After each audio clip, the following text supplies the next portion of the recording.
शिंदे संपणार। ज्याप्रमाणे देवेंद्र फडणवीस दिल्लीत जाणार हे वाक्य परवलीचं झालेलं आहे, त्याप्रमाणे शिंदे संपणार हे वाक्य सुद्धा परवलीचं झालेलं आहे। दोन्ही नेत्यांची राजकीय अडचण ज्या ज्या पक्षांना आहे ते काही काळानंतर या दोन वाक्यांचा संदर्भ देऊन महाराष्ट्राच्या राजकारणात धमाका होणार हे सातत्याने सांगत असतात। आता एकनाथ शिंदे यांच्या हातातनं पक्ष जाणार, चिन्ह जाणार। सर्वोच्च न्यायालयातली सुनावणी अंतिम टप्प्यात आहे आणि ती 2 दिवसांच्या सुनावणीत पार पडेल।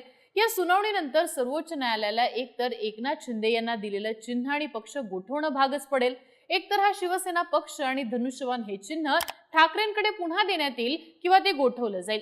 अर्थात असा जर निर्णय आला तर शिंदेंच्या हातातनं आमदार जातील, खासदार जातील, नगरसेवक सुद्धा जातील। एकनाथ शिंदेंसमोर कुठलाच पर्याय नसेल असंही सांगितलं जातंय। मग जे लोक धनुष्यबाणावर आमदार, खासदार आणि काल परवा नगरसेवक झालेले आहेत ते सुद्धा आपोआप ठाकरेंकडे जातील का, की त्यांचं पद बरखास्त होईल? त्यांच्या समोर नेमका काय पर्याय असेल? शिंदेंच्या विरोधात निर्णय गेला तर त्यांच्याकडे कुठले पर्याय असतील समजून घेऊयात आजच्या व्हिडिओतनं। नमस्कार, मी आरती आणि तुम्ही बघताय बोलबिरू। तर सुरुवात करूयात ते सुप्रीम कोर्टाच्या सुनावणीपासून। आजपासून पक्ष कोणाचा या निवडणूक आयोगाने दिलेल्या निर्णयाच्या विरोधात अंतिम सुनावणी होणार होती। खरं तर आज या केसचा क्रमांक 37 असल्यानं आज ही केस बोर्डावर येईल का, ही सुनावणी पुढे जाणार असं सुद्धा बोललं जात होतं आणि त्याच पद्धतीनं ही सुनावणी पुढे गेली असून शुक्रवारी 23 तारखेला या संदर्भाची सुनावणी पार पडणार आहे। खरं तर एकनाथ शिंदेचे वकील सातत्यानं तारीख पुढे ढकलण्याच्याच मार्गावर असल्यानं या प्रकरणाची जेव्हा केव्हा सुनावणी होईल ती एकनाथ शिंदेच्या विरोधातच होईल असं बोललं जातं। अर्थात या गोष्टीला आधार केस पुढे ढकलण्याच्या शिंदेच्या वकिलांची स्ट्रॅटेजी असल्याने मिळत राहतो।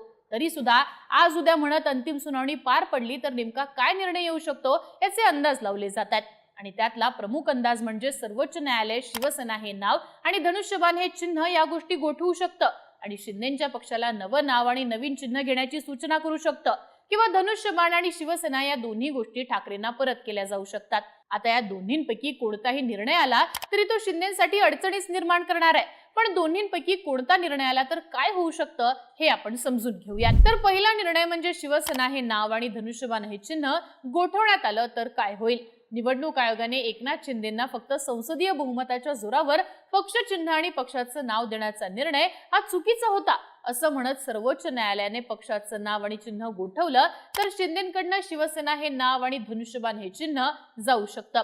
आता असं झालं तर पहिला प्रश्न उभा राहतो, तो म्हणजे गेल्या 2 ते 2.5 वर्षात शिंदेच्या शिवसेनेतनं धनुष्यबाणावरती निवडून आलेले खासदार, आमदार आणि आता निवडून आलेले नगरसेवक यांचं पद धोक्यात येईल का? तर याबाबत घटनातज्ञ नाही असं उत्तर देतात। त्याचं कारण म्हणजे हा निर्णय पूर्वलक्षी प्रभावाने लागू होणार नाही। आजपासून पक्ष आणि चिन्ह गोठवण्यात आलं तर याचा अर्थ मागच्या निवडणुकांमध्ये धनुष्यबाण या चिन्हावर आणि पक्षाच्या नावावर आलेले सदस्य कायम राहतील, त्यांचं सदस्यत्व रद्द होणार नाही। पण इथेच महत्त्वाचा मुद्दा येतो, तो म्हणजे नवा पक्ष स्थापन करून एकनाथ शिंदे या सगळ्या सदस्यांना नव्या पक्षाचं स्वरूप देऊ शकतील का? तर इथं धनुष्यबाणावर निवडून आलेल्या सदस्यांना नव्या पक्षात सामील व्हावंच याचं बंधन असणार नाही असं सांगण्यात येते। इथं पक्षांतर बंदी लागू होणार नाही असं देखील सांगण्यात येते। त्यामुळे प्रत्येक आमदार, खासदार आणि नगरसेवक जो धनुष्यबाणावर निवडून आलाय तो वेगवेगळ्या पक्षात सुद्धा जाऊ शकतो। अर्थात इथे एकनाथ शिंदेंकडे असणारा दुसरा उपाय म्हणजे पक्ष आणि चिन्ह गेलं तर आपल्या आमदार, खासदार आणि नगरसेवकांचा लगेच गट तयार करून संसदेत, विधानसभेत आणि महानगरपालिकेत गटनेता नोंद करणं।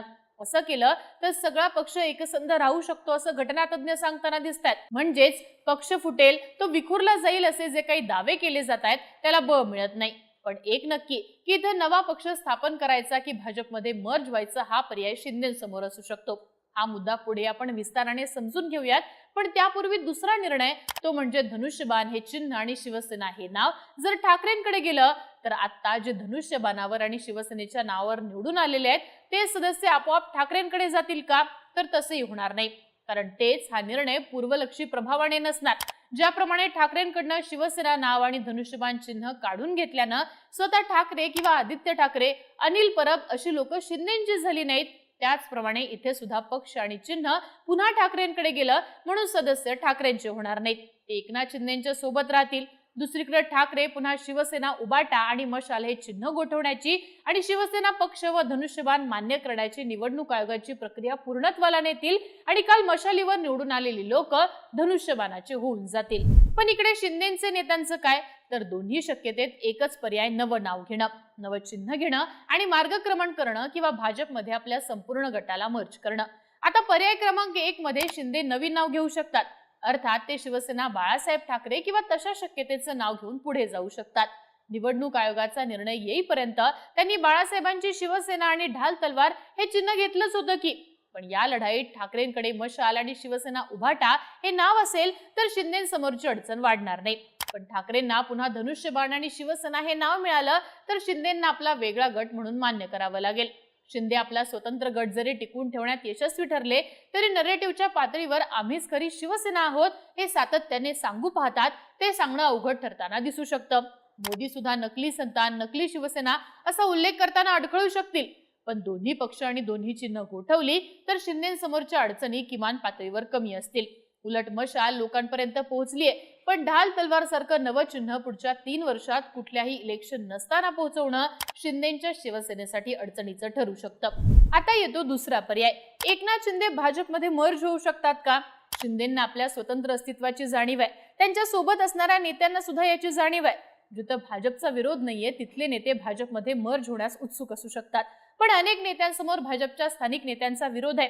एक गट म्हणूनच आपण आपलं अस्तित्व टिकवू शकतो याची जाणीव शिंदेंना असल्याने ते मर्जिंगच्या दिशेने सहसा जाणार नाहीत. तरी सुद्धा महाशक्तीने जोर लावलाच तर एकनाथ शिंदे मोठ्या डिमांडवरती भाजपमध्ये मर्ज होऊ शकतात. जसं की मुख्यमंत्रीपद मिळालं तरच ते असा निर्णय घेण्यास धजावू शकतील, कारण 2.5 वर्षांच्या काळात त्यांनी बरेच निर्णय घेत आपल्या सोबत आलेल्या लोकांना विरोधात गेलो तरी राजकारणात टिकून राहण्यासाठीचं बळ दिलं.